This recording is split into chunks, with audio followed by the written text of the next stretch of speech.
Dzień dobry, nazywam się Justyna Najbar-Miller, jestem koreanistką i od 10 lat pracuję na Uniwersytecie Warszawskim w Zakładzie Koreanistyki. W wolnych chwilach zajmuję się przekładem literatury.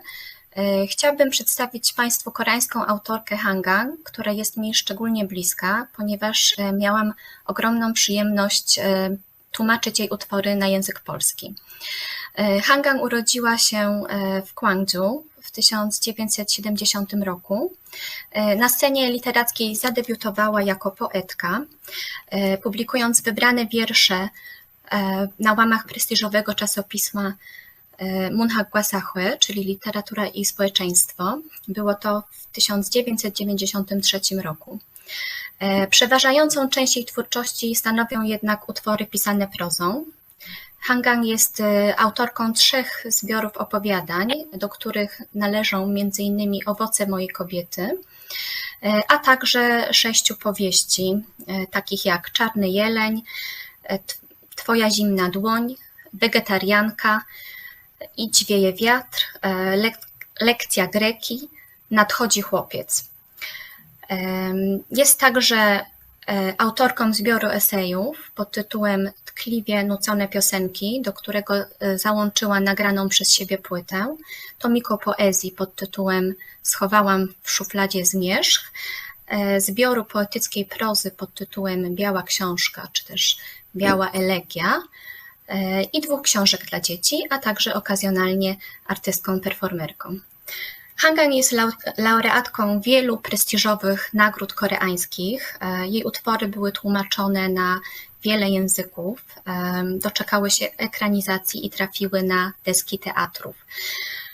W naszym kręgu kulturowym rozgłos zyskała przede wszystkim dzięki Wegetariance, za którą w 2016 roku otrzymała wraz z tłumaczką na język angielski Deborah Smith Międzynarodową Nagrodę Bookera. Uznanie zdobyła także jej opublikowana w 2014 roku powieść Nadchodzi chłopiec. Za tę drugą powieść w przekładzie na język włoski, który wykonała Milena Zemira-Cicimara, Hangang otrzymała w 2017 roku włoską Nagrodę Malaparte.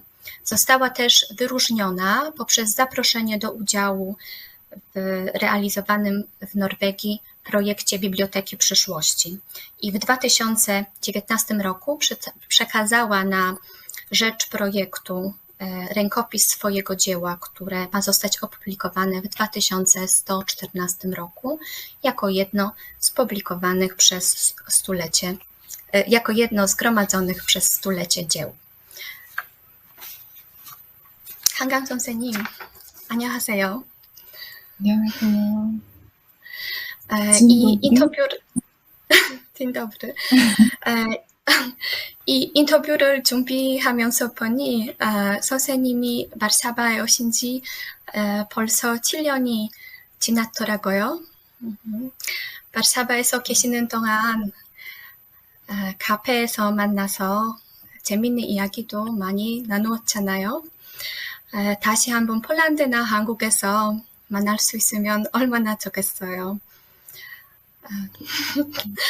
팬데믹 상황에서 불가능한 일이지만 온라인이라도 이렇게 대화를 나눌 수 있어서 굉장히 기뻐요.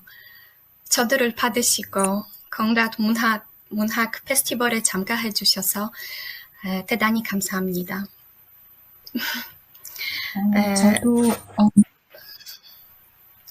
저도 유스티나 선생님 만나서 반갑고 바르샤바에서 우리가 함께 나눴던 우정을 추억하게 되어서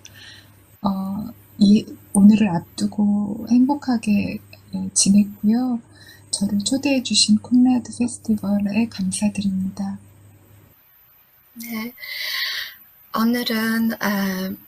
오늘의 대화 주제는 병신입니다. 선생님의 작품에서 나타나는 주인공들이 겪는 다양한 병신에 대해서 이야기하려고 합니다. 폴란드 독자들이 폴란드에서 이미 출판된 소설에 대해 제일 관심이 제일 궁금해 하실 것 같습니다. 그래서 먼저 채식주의자하고 소년이 온다라는 소설에 대해서 대화를 나누고 싶은데요. 그 다음에는 폴란드에 계실 때 쓰신 휜이라는 작품에 대해서 여쭤보고 싶습니다. 폴란드 독자들이 이 책에 대해서도 많은 관심을 갖게 되기를 바랍니다. 네, 그럼 먼저 채식주의자에 대해서 이야기하고 싶습니다. 채식주의자에서 악몽 때문에 육식을 거부하는 영혜라는 젊은 여주인공이 나오는데요. 영혜의 가족과 사회는 그녀의 결정을 쉽게 받아들이지 않죠. 영혜는 위험한 이데올로기를 믿는 사람으로 취급을 받는 것 같습니다. 그러나 사실은 영혜가 그냥 악몽 때문에 고기를 먹지 않겠다고 설명하는데요.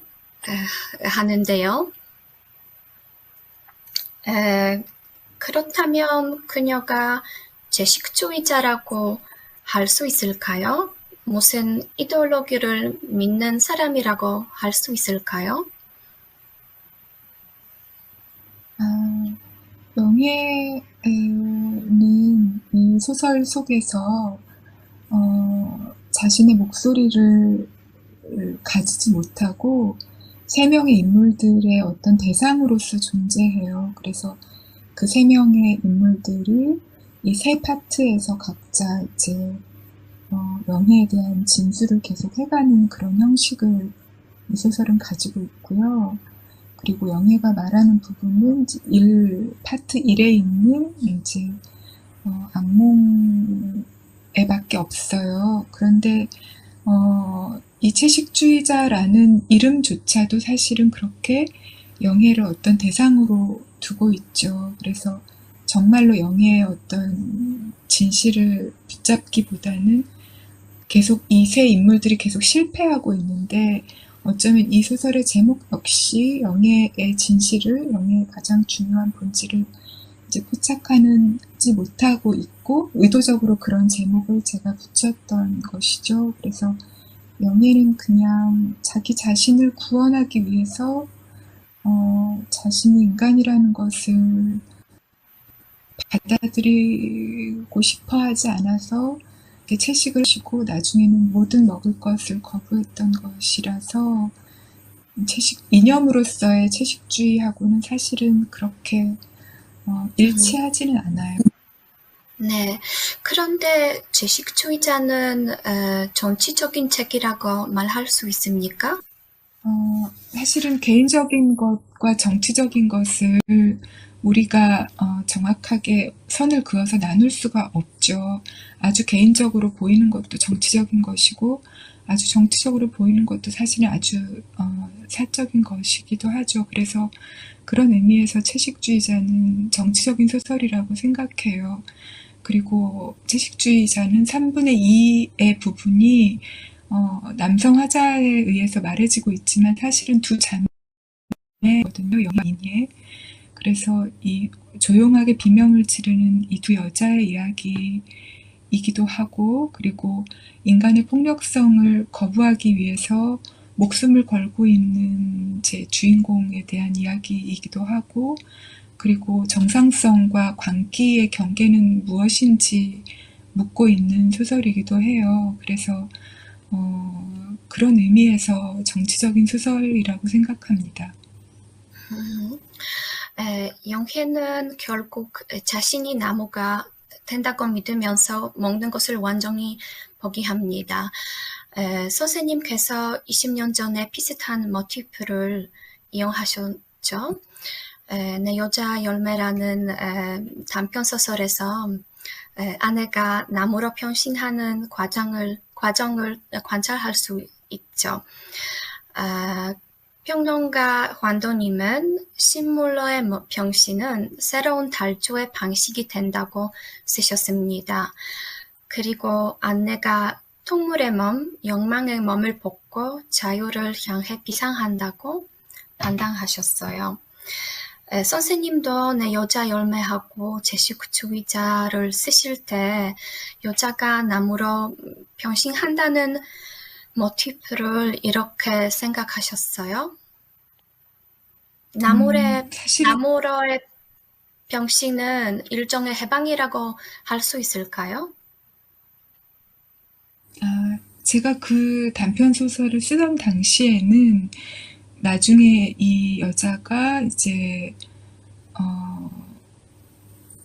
식물이 되고 남편이 이 식물이 된 아내를 화분에 심고 물을 주고 이제 가꾸다가 네, 그 나무가 말라서 이제 죽는 걸 보고 내년 봄에 내 아내가 다시 피어날까 꽃피게 될까 이런 걸 궁금해하면서 끝나잖아요. 그래서 이제 저는 그렇게 시들어서 그 나무가 된 이제 이 여자의 독백이 끝났을 때 여자가 죽었다고 생각했어요. 그런데 의외로 이 소설이 출판되고 나서 아까 얘기하신 것처럼 이걸 굉장히 생명으로 가득한 장면으로 그리고 여자가 해방되었다.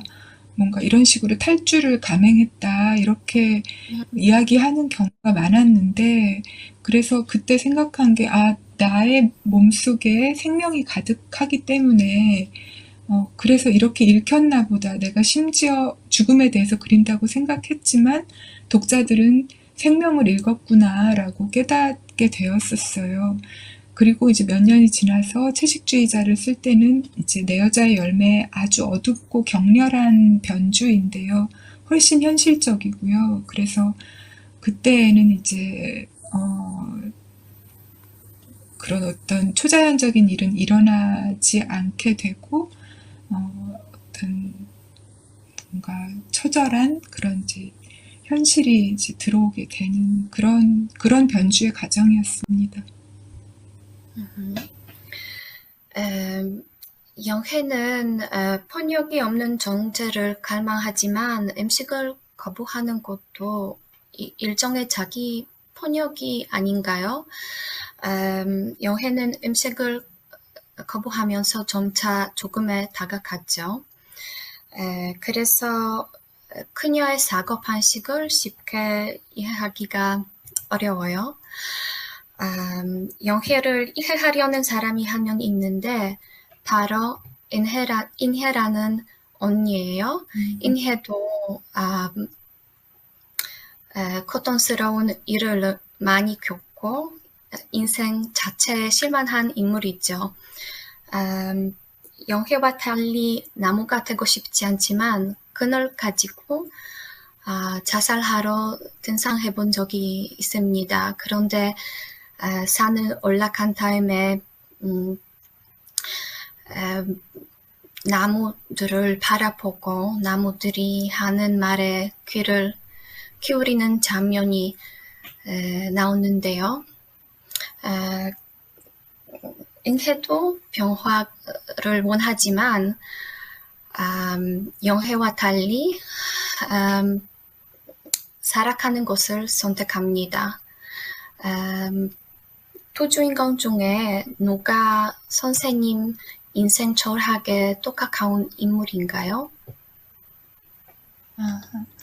그러니까 많이 이제 채식주의자를 읽으신 분들이 이제 영해가 굉장히 자기 파괴적인 인물이 아닌가라고 물으시는 때가 많이 있어요. 그런데 제가 느끼기에 영해는 자신을 죽이기 위해서 이렇게 음식을 먹지 않는 게 아니라 살리기 위해서 그렇게 하는 거예요. 그래서 영해는 인간이라는 어떤 존재의 어떤 긴 스펙트럼 전체를 아주 예민하게 느끼고 사는 사람이에요. 그러니까 인간이라는 게 아주 복잡하잖아요. 그러니까 아주 잔인하고 폭력적이기도 하지만 한편에서는 굉장히 숭고하기도 하고 그런 아주 긴 그런 스펙트럼을 가지고 있죠. 그래서 그 모든 스펙트럼을 인식하면서 고통받고 있는 인물인 영해가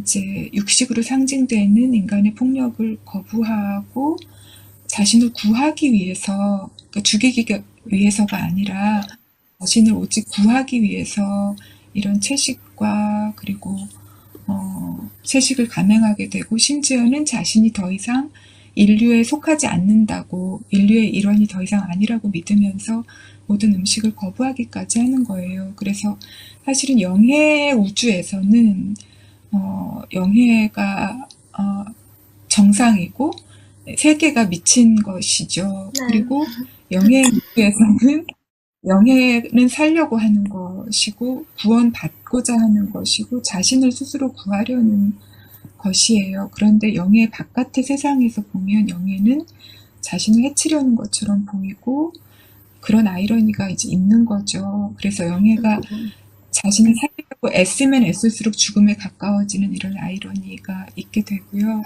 인예는 이제 이 영예를 계속 지켜보고 그리고 고통을 느끼고 이상한 자기 동일시를 경험을 하면서 계속 곁에 있는 그런 사람이에요. 그래서 어떻게 보면 이제 작가의 입장은 인예하고 좀 더 작가란 사람의 입장은 인예랑 좀 더 비슷하다고 할 수 있겠죠. 지켜보고 같이 고통받고 이해하려고 하고 도대체 무슨 의미인지 질문을 던지는 사람이기 때문에 그렇지만 사실은 영예하고 인예는 이렇게 꼭 달라붙어 있는 어떻게 보면 하나의 존재이기도 해요. 네, 영해도 인해도 나무와 인연이 깊어요. 선생님이 쓰신 다른 책에서도 나무들은 가끔 나타나더라고요. 나무들은 작가님의 인생에서 어떤 역할을 하나요? 나무를 중요하게 생각하시는 이유를 폴란드 독자에게 설명해 주시겠어요? 일단 개인적으로는 나무를 정말 좋아하고요. 나무라는 건 굉장히 아름다운 생명체라고 생각하고 또 숲에 가는 걸 좋아해요.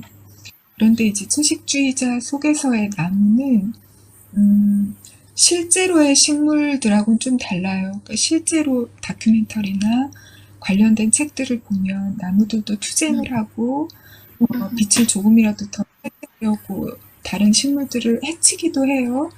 그런데 이 소설 속에서의 나무들, 식물들은 살아남기 위해서 남을 해칠 필요가 없는 존재들이에요. 그러니까 사실은 이 세계의 인간에게 폭력은 어디에나 있는 것이죠. 그리고 우리가 이렇게 살아서 숨을 쉬고 이렇게 얘기를 나누고 있다는 것 자체가 살아있는 것들을 우리가 먹었기 때문에, 우리가 살아있는 것들을 해쳤기 때문에 가능한 거잖아요. 그래서 완벽한 결백이라는 게 불가능하죠. 그렇지만 식물은 아무것도 해치지 않고도 존재할 수 있잖아요. 그런 의미에서 이제 더 윤리적인 존재인 거죠. 이 소설 속에서의 식물 또는 나무의 의미는 그런 것이에요. 네, 한국에서 출판한 채식주의자의 표지에는 에건 실레가 그린 네 그루의 나무들이라는 아름다운 그림이 실려 있던데요. 선생님께서 직접 그리신 건가요? 네, 처음에 편집부에서 표지를 보냈는데 약간 좀 무서운, 조금은 그로테스크하고 조금 너무 무서운 이미지여서 제가 이 소설에서 그런 이미지에 집중하려고 한 것은 아니거든요. 인간의 고통과 그토록 스스로를 구하고 싶었던 어떤 여자, 그런 이야기를 하고 싶었던 거라서 제가 한번 그림을 골라보겠다고 편집자에게 말씀을 드리고 이런저런 이제 화집을 보다가 그 그림을 발견을 했어요. 근데 굉장히 마음에 들었고 이렇게 쭉 펼쳐보면 이제 네 그루의 나무가 있는데 한 그루는 앙상한 나목이고 나머지 나무들은 이제 잎을 달고 있어요. 그래서 뭔지 모르게 이 소설하고 통한다는 느낌이 들어서 골랐는데 다행히 편집 좋다고 해서 이제 그 표지를 하게 되었죠. 네, 아주 아름다운 그림을 네. 걸으셨어요. 네, 네. 채식주의자는 일상생활에서 나타나는 번역에 대해 쓰신 반면에 소년이 온다라는 소설에서 1980년 5월 광주에서 일어난 민간인 학살 문제를 다루려고 하셨는데요. 이 사건에 대해서 쓰려고 결정하신 특별한 이유가 있으신가요? 소년이 온다는 저에게 6번째 장편소설인데 5번째 장편소설인 히라버 시간 쓰고 나서 뭔가 어떤 인생의 반짝이는 순간들을 담은 그런 어떤 책을 이제 쓰고 싶었어요. 그래서 그런 소설을 쓰려고 이제 한 1년 정도 계속 생각하고 조금씩 쓰기도 하고 그랬는데 이상하게 잘 되지 않아서 왜 나는 이게 안 될까? 왜 내 안에는 내적인 투쟁이 있고 인생을 껴안는 것이 왜 이렇게 나에게는 힘든 것일까? 그런 생각을 하면서 계속 저의 내면으로 파고들어 가다가 이제 제가 만 10살에 경험했던 5월 광주를 다시 발견을 하게 된 거예요. 근데 5월 광주는 이제 당시에 이제 군부가 쿠데타를 일으키고 그리고 계엄령을 선포해서 남쪽 저의 고향이기도 한 이제 광주라는 작은 교육 도시에서 계엄령에 반대하는 시위를 일으켰고 그걸 진압하기 위해서 이제 실탄이 든 이제 총을 지급받은 군인들이 도시에 들어가게 되고 그리고 싸우다가 이제 아주 많은 사람들이 죽고 시민들이 이제 도청에서 자치를 하고 열흘 동안 아주 짧은 자치를 거쳐서 다시 군인들이 탱크를 몰고 돌아와서 많은 분들이 돌아가신 그런 일인데요. 그때의 일은 이제 사실은 군인들은 아주 잔인했고 시민 자치를 택했던 사람들은 굉장히 희생적이고 헌신적이고 죽음을 두려워하지 않았고 굉장히 사랑으로 가득 차 있었거든요. 그래서 광주를 이제 절대 공동체라고도 불러요. 당시에 그러니까 꼬민인 거죠. 그래서 그 광주를 생각하면 인간이라는 것이 이쪽에선 이토록 폭력적이고 이쪽에서는 그토록 고귀하고 그런 양극단이 동시에 존재하던 사건인데 그게 이제 제 어린 나이에 어떤 무서운 수수께끼처럼 남아 있었기 때문에 이 소설을 제가 써야겠다는 어떤 생각이 들었어요. 그래서 이제 자료를 모으고 쓰기 시작하게 되었죠. 네. 소년이 온다 에피록에서 어렸을 때 광주 학살 사진이 담긴 사진책을 보셨다고 하셨죠. 이 사진을 보시고 거기 있는지도 미처 모르고 있었던 내 안에 연한 부분이 소리 없이 그어졌다고 쓰셨어요. 그때 선생님 안에 일어난 변화가 성인이 되어서 글을 쓰는 방향에 영향을 주었나요? 뭔가 우리 가족은 그 일이 일어나기 4개월 전에 그 도시를 떠나서 서울로 올라왔기 때문에 제가 글을 쓰는 사람으로서 영향을 주기 이전에 자연인인 저에게 그리고 성장기에 어떤 악몽 속에 계속 있었어요. 그 사건이. 그래서 언제나 그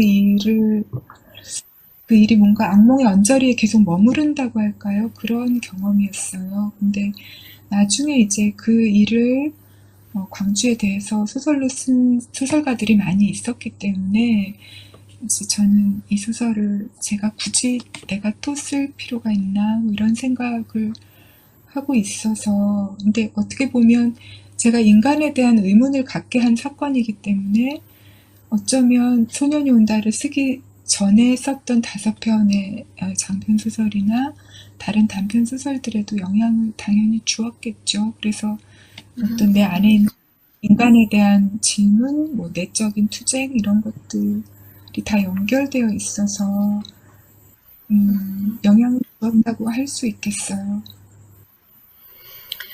네, 이 소설은 매우 복잡한 구조를 가지고 있더라고요.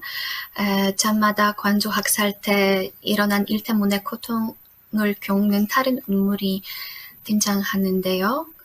동호라는 소년이 1장에 나타나지만 다른 장에도 또 언급이 됩니다. 제대로 이해하려면 꼭 마음의 준비를 해야 하고 집중해야 합니다. 선생님께서 원래부터 이 책의 구성을 이렇게 하려고 계획하셨는지 여쭤보고 싶어요.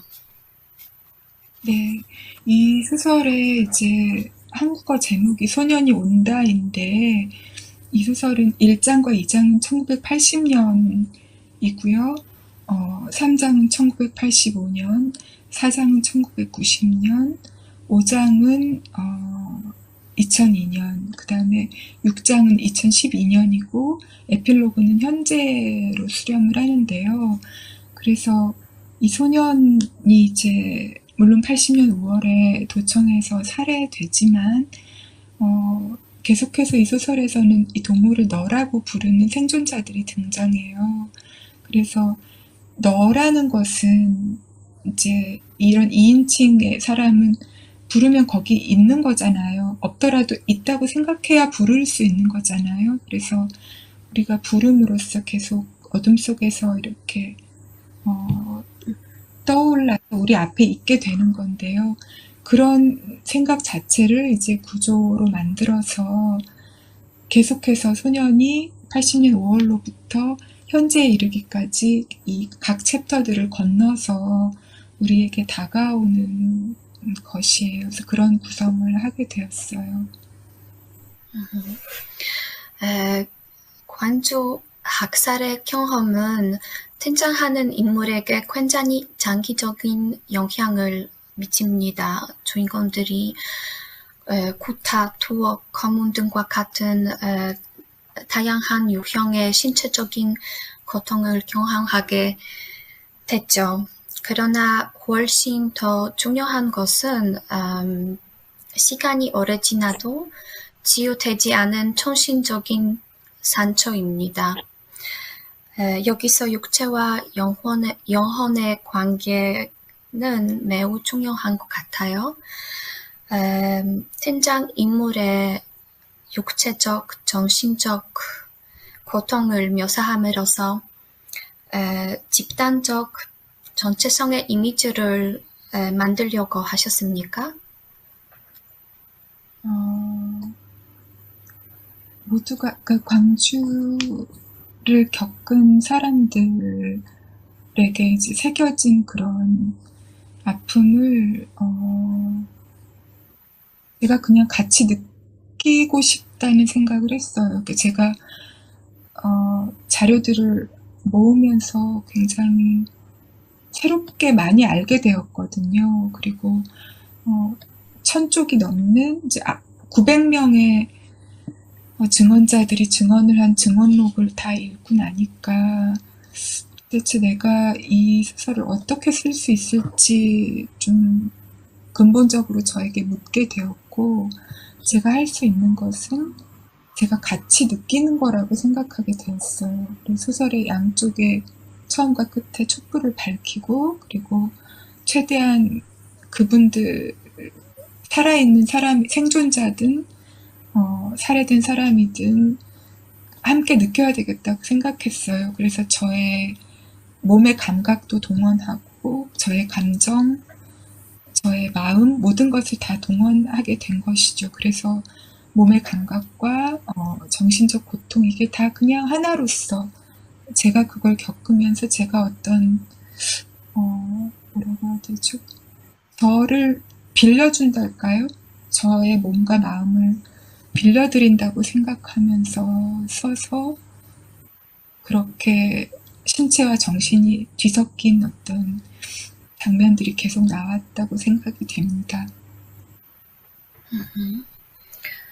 에, 한국에서는 관주 학사를 소재로 한 문학 작품이 많이 있죠. 그런데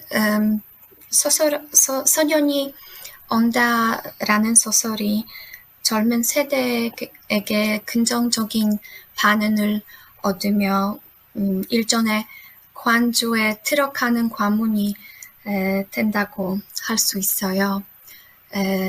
이 소설이 젊은 세대의 인기를 얻을 수 있는 이유가 무엇이라고 생각하세요?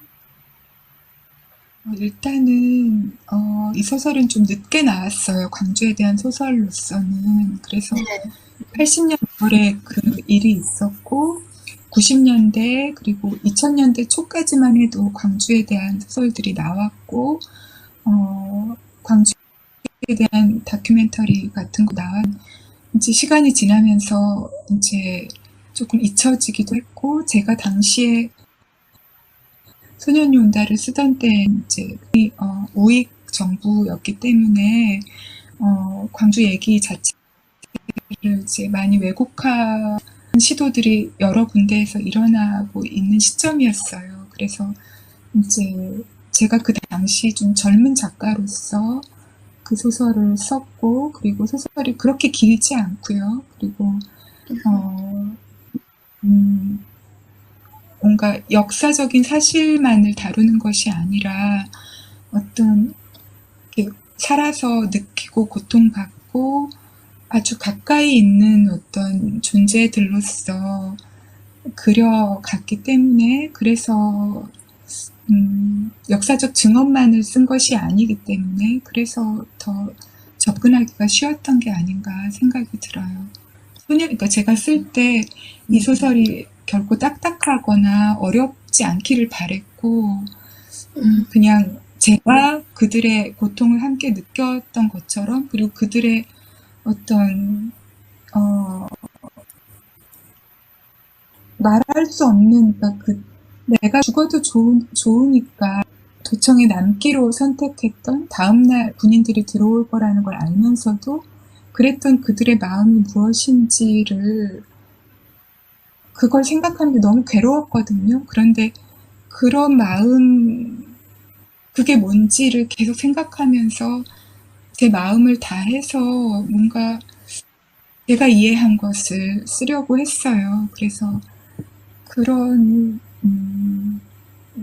어떻게 보면 광주에 대한 소설들 중에는 한국에 나온 가장 감정이 많이 들어가 있는 소설이라서 그래서 감정으로서 더 많이 사람들이 받아들였던 게 아닐까 싶어요. 네. 소년이 온다는 2014년에 5월에 처음으로 출판하게 되었는데 선생님께서 같은 해 8월에 바르샤바에 오셨어요. 한국문화예술위원회가 지원하는 바르샤바대 프로그램, 레지던스 프로그램을 4개월 동안 참가하셨어요. 바르샤바에서 살고 계시는 동안 흰이라는 작품을 쓰셨는데요. 이 작품도 아주 특별한 형식을 가지고 있어요. 어떤 부류에 속하는 작품인가요? 네. 흰은 어떻게 보면 산문시 같기도 하고 에세이 같기도 한데 저는 소설이라고 생각하고요. 세 개의 부분으로 이루어져 있고 그리고 처음에는 이제 바르샤바에 간 이제 간 나의 이야기가 나오고 2부에서는 이제 나의 죽은 언니가 나 대신 바르샤바에 와서 보고 있는 흰 것들에 대한 이야기가 나오게 되고 3부에서는 이제 내가 서울로 돌아가서 이제 그 언니와 작별을 하는 그런 이야기인데요. 사실은 저에게는 이제 바르샤바에서 그 책을 썼던 시간이 너무나 행복했고 마치 기도하는 것처럼 그 한 편 한 편을 쓸 때 그 감각이 아직도 생각이 나고 저에게는 굉장히 소중한 기억이에요. 그래서 저는 저의 기억 속에 바르샤바는 흰이란 책하고 그냥 이렇게 하나로 연결되어 있어요. 네, 이 작품이 자전적인 작품이라고 할 수 있어요? 네, 그렇죠. 이 소설은 100% 저의 얘기라고는 할 수 없지만 거의 저의 얘기라고는 할 수 있을 것 같아요. 네, 휜에서 나타나는 작가 주인공은 선생님과 차이점이 있기는 있지만 비슷한 점도 많더라고요. 그분에게도 태어난 지 2시간 만에 죽은 언니가 있고 선생님도 같은 경험이 있는 걸로 알고 있는데요. 그리고 그분도 지구 반대편에 있는 바르샤바로 이동하고 바르샤바 길거리를 산책하면서 흰 것에 대해 깊이 생각하죠. 폴란드 독자들이 흰색의 의미를 궁금해 하실 것 같아요. 바르샤바를 흰 도시로 표현하신 특별한 이유가 있으신가요? 바르샤바에 처음 갈 때에는 바르샤바에 처음 갈 때에는 바르샤바여서 갔다기보다는 유스투나가 초대를 했기 때문에 갔어요. 다른 이유는 없었거든요. 그래서 막상 가서 이제 오히려 그때 폴란드 역사를 공부를 하게 되고 누나에게 일주일에 한 번씩 만나서 폴란드어를 배웠는데 그러면서 이제 유스투나가 추천해주는 이제 장소에 가서 뭐 박물관도 가고 미술관도 가고 그러면서 이제 그 도시를 배워갔죠.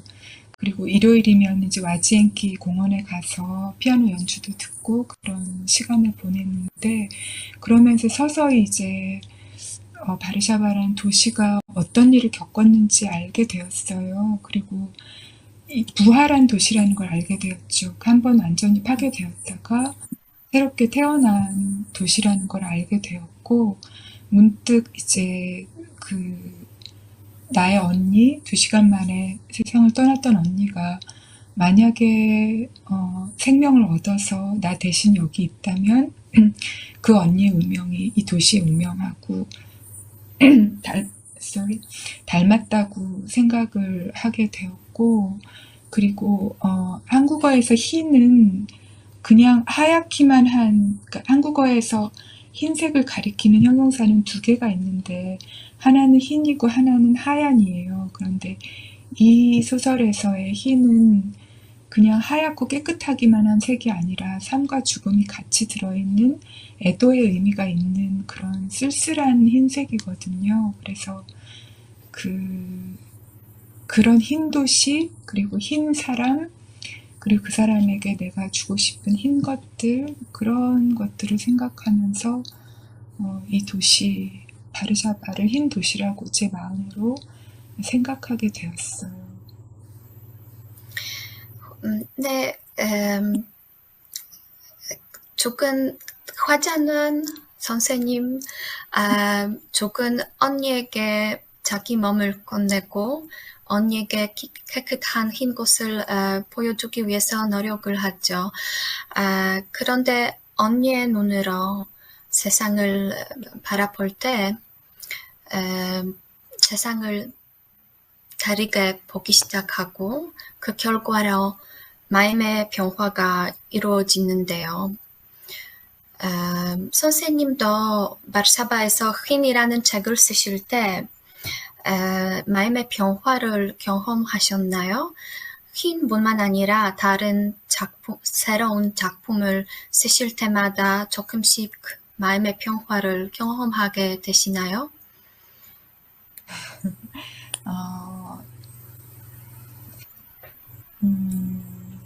흰을 쓸 때는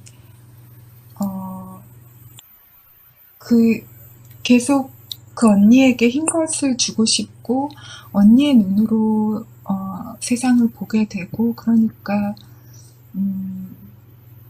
보통 때 원래 저 자신의 눈으로 살아갈 때와는 다르게 세상을 보게 되었고 그런 과정이 뭔가 어떤 고요를 저에게 주었죠. 평화라기보다는 고요함을 주었어요. 그렇지만 이제 흰을 쓰고 나서는 최근에 제가 낸 소설은 제목이 작별하지 않는다. 영어로는 아마 I do not bid farewell 이렇게 될 것 같은데 사실은 아주 고통스러운 소설이에요. 네. 그래서 그렇지만 이제 어둠에서 빛으로 가고 있는 소설이고요.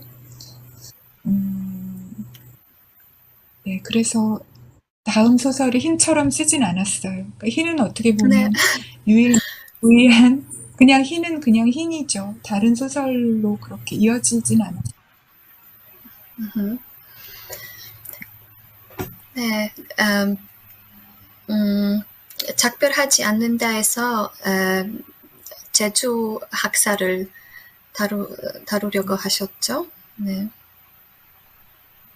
네. 네. 폴란드에 계시는 동안 폴란드 문화를 직접 체험하실 기회가 있으셨죠? 폴란드 작가인 한나 크랄의 드북라는 작품하고 크zysztof Zanusi 감독의 지속적인 여인을 보셨다고 알고 있습니다. 휘는 쓰실 때도 이 작품의 내용이 선생님의 책에 반영되었죠. 그렇다면 이 작품을 중요하게 생각하시는 이유를 설명해 주시겠어요? 제가 바르샤바에 있을 때 자주 갔던 카페에서 얼마 안 되는 영어로 쓰여진 책들의 컬렉션이 있었어요. 그래서 거기서 한나 크랄의 책을 발견을 해서 읽었고요. 거기 나오는 일화를 이제 조금 변형해서 똑같지 않게 해서 흰에 요. 그리고 그 다음에 그 지속적인 요인이라는 그 영화는 바르샤바 영화제에서 봤던 영화예요. 근데 너무 좋은 영화라고 생각했고 너무나 강렬하게 그 설산의 이미지와 그 남자 주인공의 이야기가 마음에 남아있다가 이제 그 언니가 보는 흰 것들에 대한 이야기를 쓰면서 자연스럽게 그 만년설의 이야기를 쓰게 되었어요. 이 영화가 많이 알려져 있어서 여러분들이 얘기하시더라고요. 나도 되게 좋아했던 영화인데 그 영화를 써 반가웠다 이런 얘기하는 경우가 가끔 있었어요. 네. 휘에서 바르샤바 번기를 타루는 글도 나오던데요. 주인공은 바르샤바 길거리를 산책하면서 바르샤바 번기 때 죽은 자의 혼을 기르는 면빵을 보죠. 그 면빵 아래 촛불이 켜져 있고 있고 꽃이 받쳐져 있는 것에 대해 감동을 받습니다. 그때 한국에서 일어났던 일들에 대해 생각하고 죽은 자들이 완전히 받지 못한 애도에 대해 생각하죠. 이 글을 쓰실 때 무슨 생각을 하셨어요? 어떤 일을 생각하셨어요? 일단은 제가 2014년에 소년이 온다를 내자마자 바르샤바에 갔기 때문에 제일 먼저는 광주를 생각했어요. 이렇게 대도시에서 대로변에 사람들이 꽃을 바치고 소를 밝히는 그렇게 애도를 할 수 있다면 얼마나 좋을까. 그렇지만 상황이 그렇지가 않았고, 그리고 복잡한 현대사 속에서 그렇게 애도받지 못한 죽음들이 굉장히 많아서 그게 더 아프게 다가왔던 것 같아요. 그래서 언젠가는 그렇게 될 수 있다면 좋겠다고 생각하죠.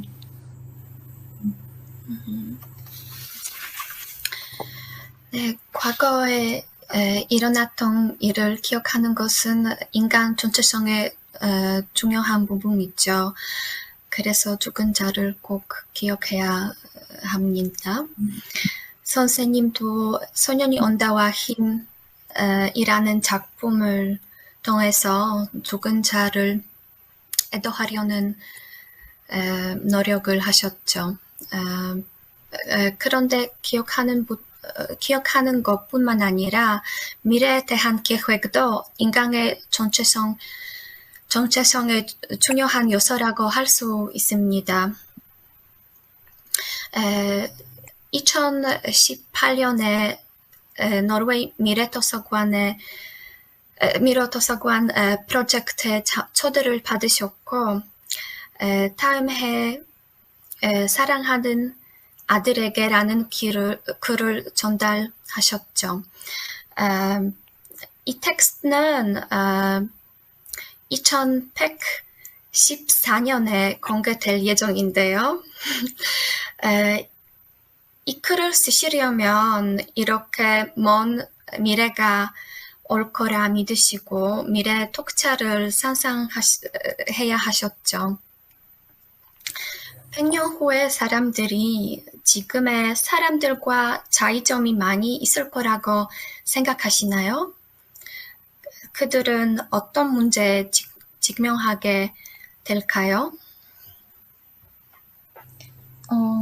일단은 요즘 제가 기후위기에 대한 책을 많이 읽어서 과연 2114년에 인류가 생존에 있을지에 대해서 좀 전망이 어둡다는 것을 이제 많이 요새 생각하고 있어요. 그래서 너무 걱정이 많이 되는데, 만약에 그때 살아남아있는 인류가 있다면, 이제, 지금의 우리랑은 전혀 다른 아주 어려운 상황 속에서 살아가게 되겠죠. 그런 생각을 하면 마음이 많이 무거워지고, 그리고, 미래 도서관에 원고를 넘길 때에는 2114년이라는 저도 없고 제가 사랑하는 어떤 사람도 없는 세계를 상상하면서 그래도 거기에 누군가가 남아서 책을 만들어서 읽을 거라는 그런 어떤 그 불확실성 속에서의 아주 가느다란 희망, 그런 것을 가지고 있었죠. 그런 게 없으면 못 쓰니까요. 그런 경험을 하면서 미래에 대해서 어떤 희망을 생각하게 됐어요. 그 희망이라는 게 최근에 제가 읽은 책에서 우리에게 살찐 희망은 거짓이고 그것은 무의미한 것이다. 하지만 아주 가냘픈 희망은 의미가 있고 그건 우리가 애써서 붙잡을 수 있다라고 라고 이야기한 그런 글을 읽은 적이 있어요. 그래서 그런 생각을 하게 하는 그런 프로젝트고, 요즘 제가 기후위기에 대해서 공부하고, 특히나 우리가 전 세계가 지금 팬데믹 때문에 고통받고 있잖아요. 어떻게 보면 이게 대재난의 시대이고, 이 대재난이 이어져서 이제 기후위기가 될 가능성에 대해 생각할 때 이런 가냘픈 희망, 아주 가느다란 희망을 생각하면서 그걸 위해 뭘 할 수 있을지를 고민해 봐야 하는, 그러니까 그런 살찐 희망, 막연히 잘 될 거라는 낙관 대신에 그런 가냘픈 희망을 품으면서 우리가 살아가야 하는 게 아닐까, 그런 생각을 요즘 고민하고 있어요. 네, 이제 인터뷰를 마무리할 시간이 되었네요. 혹시 마지막으로 폴란드 독자들 위해 귀에 나오는 파도라는 글을 한국어로 낭독해 달라고 요청드려도 될까요? 굉장히 아름다운 글이라고 생각해요.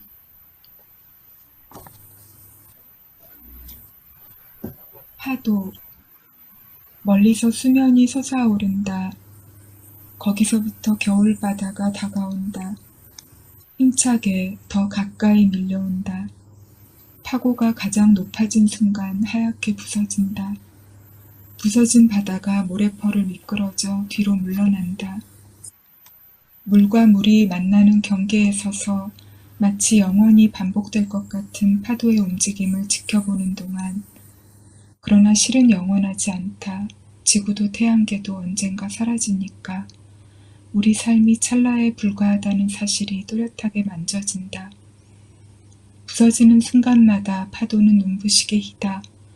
먼 바다의 잔잔한 물살은 무수한 물고기들의 비늘 같다. 수천 수만의 반짝임이 거기 있다. 수천 수만의 뒤척임이 있다. 그러나 아무것도 영원하지 않다. 감사합니다. 감사합니다. 정말 뜻깊은 시간이었습니다. 소중한 시간을 내주셔서 대단히 감사합니다. 저에게도 뜻깊고 소중하고 너무 행복한 시간이었어요. 그리고 바르샤바에 계신, 그리고 폴란드에 계신 분들께 먼 곳에서 안부 인사를 전하고 싶습니다. 다들 안전하게 건강하게 잘 지내시기를 빕니다. 감사합니다. 감사합니다.